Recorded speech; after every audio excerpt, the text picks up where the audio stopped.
Hello all welcome back to channel ஜோப் சரி தமிழா. நீங்கள் 10th பாஸா?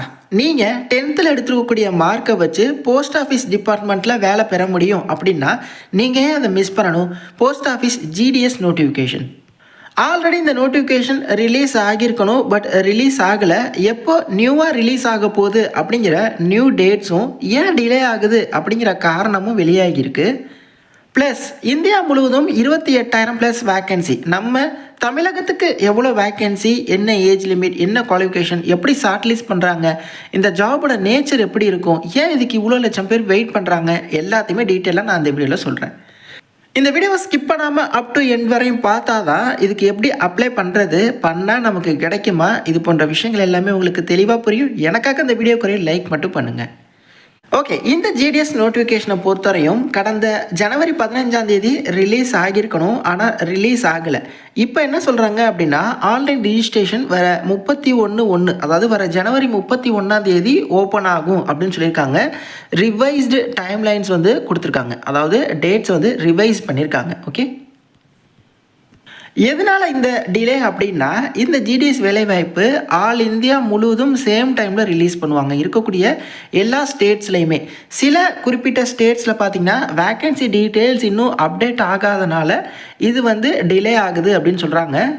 ஸோ நீங்கள் வர ஜனவரி 31 இதுக்கு அப்ளை பண்ண தொடங்கிடலாம். ஸோ அதற்கான டீட்டெயில்ஸ் அஃபிஷியல் இன்ஃபர்மேஷனாக வந்திருக்கு. ப்ளஸ் இதற்கான மெரிட் லிஸ்ட் பார்த்திங்கன்னா February 28 வரும் அப்படின்னு சொல்லியிருக்காங்க. யாரெல்லாம் செலக்ட் ஆகியிருக்கீங்க அப்படிங்கிற mark wise merit list. Okay, இந்த போஸ்ட் ஆஃபீஸ் ஜிடிஎஸ் வேலைவாய்ப்புக்கு எதுக்கு இவ்வளோ லட்சம் பேர் வெயிட் பண்ணுறாங்க அப்படிங்கிற சந்தேகம் இருக்கும்ல. சொல்கிறேன் கேளுங்க. நீங்கள் 10th எடுத்துக்கக்கூடிய ஓவரால் பர்சன்டேஜை பொறுத்து இந்த வேலைவாய்ப்பு வழங்குறாங்க. வருஷம் இந்த வேலைவாய்ப்பு வரும். நீங்கள் இப்போ பார்த்துட்டு இருக்கிறது 2025 வந்த நோட்டிஃபிகேஷன். ஓகே, ஸோ இப்போ இந்த 2026 தான் வர ஜனவரி 31 வரப்போகுது. இதில் பிபிஎம் ஏபிபிஎம் அப்படின்னு 2 பதவிகள் எடுப்பாங்க, அதாவது branch post master, assistant branch post master. So 2 பணியுமே உங்களோட பிரதான பணி என்ன இருக்கும் அப்படின்னா நீங்கள் செலக்ட் ஆகிற கிராமத்தில் வரக்கூடிய லெட்டர்ஸை டெலிவர் பண்ணணும். இதுதான் உங்களோட பிரதான பணியாக இருக்கும். அது இல்லாமல் அந்த போஸ்ட் ஆஃபீஸ் சார்ந்த பணிகளும் இருக்கும். போஸ்ட் ஆஃபீஸில் இருக்கக்கூடிய ஸ்கீம்ஸை ப்ரொமோட் பண்ணுறது, ஸ்டாம்ப்ஸ் சேல் பண்ணுறது, அப்புறம் அந்த முதியோர் பணம் இருக்குது அப்படின்னா அதை டிஸ்ட்ரிபியூட் பண்ணுற மாதிரி போஸ்ட் ஆஃபீஸ் ரிலேட்டடாக அதை சார்ந்த வேலைகளும் இருக்கும். இதற்கான சம்பளம் பாருங்கள். பிபிஎம்னா ஆரம்பம் 12,000, நீங்கள் வேலையிலேருந்து ரிட்டையர் ஆகிறப்போ 29,000 இருக்கும்.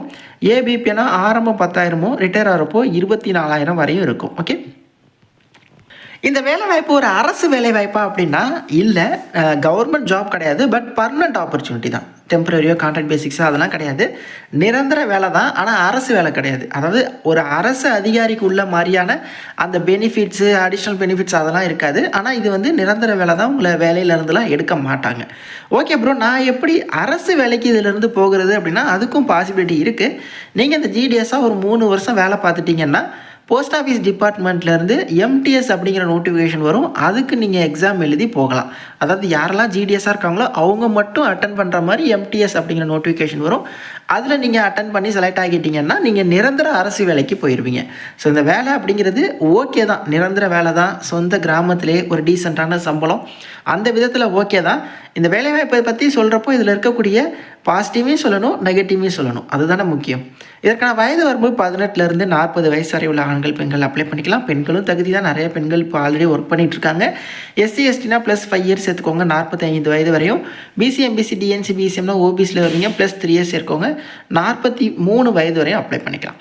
உங்களோட 10ஆம் வகுப்பில் நீங்கள் எடுத்துக்கக்கூடிய ஓவரால் பர்சன்டேஜை பொறுத்து இந்த வேலைவாய்ப்பை வழங்குறாங்க. மற்றபடி எழுத்து தேர்வு, இன்டர்வியூ அதெல்லாம் எதுவுமே கிடையாது.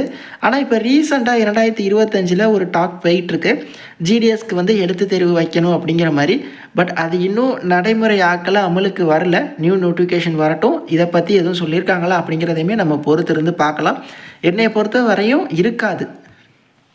ஓகே, அஃபிஷியல் வெப்சைட் பொறுத்தவரையும் இந்தியா போஸ்ட் ஜிடிஎஸ் online.gov.in இதுதான் அஃபிஷியல் வெப்சைட்டு. செலெக்ஷன் க்ரிட்டீரியா பாருங்கள்.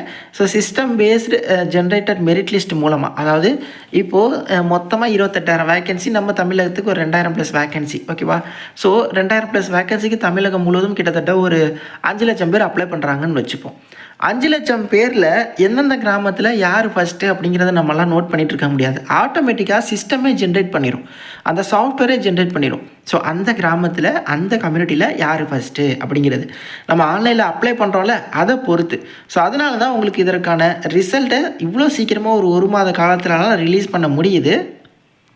மத்தபடி போர்ட்டல் ஓப்பன் ஆகட்டும், இதுக்கு எப்படி அப்ளை பண்ணுறது, எந்தெந்த கிராமங்களுக்குலாம் நீங்கள் தகுதி, எப்படி இந்த வேலை செலக்ட் ஆகிறதுக்கு எப்படி ப்ரிஃபரன்ஸ் கொடுக்குறது, எல்லாத்தையுமே நான் டீட்டெயில்டாக அந்த வீடியோவில் நான் உங்களுக்கு சொல்கிறேன். வர ஜனவரி 31 வரை வெயிட் பண்ணலாம்.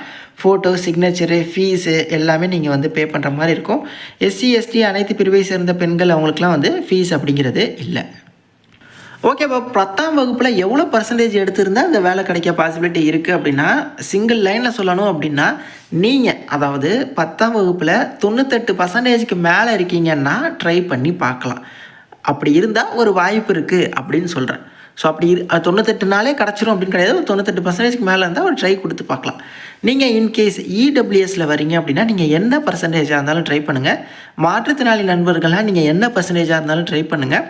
அதே மாதிரி